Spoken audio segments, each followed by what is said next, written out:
All right, in his reply to Devolder, Stephen Levick talks a little bit about on reasoning by analogy and how you want to bear in mind that the analogs to human reproductive cloning exist within a larger network of analogies. Then he talks about each one and adds another. The identical twin analog, he insists that my argument is based neither on the genetic identicality of progenitor parent and his self clone, nor on the highly asymmetric nature of the relationship, but rather on the coexistence of both conditions.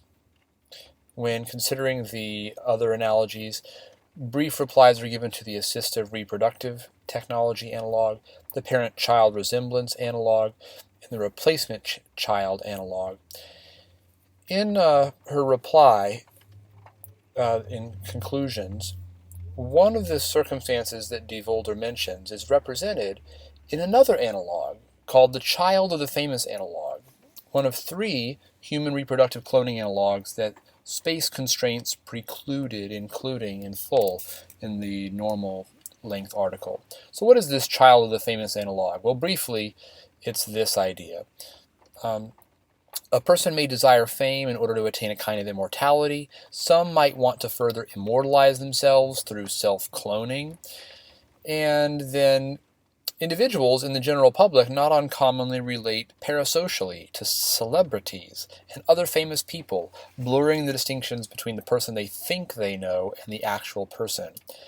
And if a person is a clone of, say, a famous person, if his clonal status were known, any clone would be at risk to being related to parasocially. If he had a famous progenitor and others knew it, he would be at even greater risk of harm, specifically in developing his own individual identity and trusting relationships. So the idea is, look, it's one thing to be Katy Perry's sister or Katy Perry's brother or dad or mom, but if you were Katy Perry's clone, can you imagine how difficult that would be?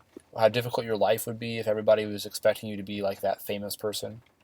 Okay, in conclusion, the clone could well be at increased risk of a certain psychological and social harms, and HRC could also prove indirectly detrimental to others and society as a whole. At the bottom of the article, he emphasizes again the famous Latin phrase primum non nocere, above all, do no harm.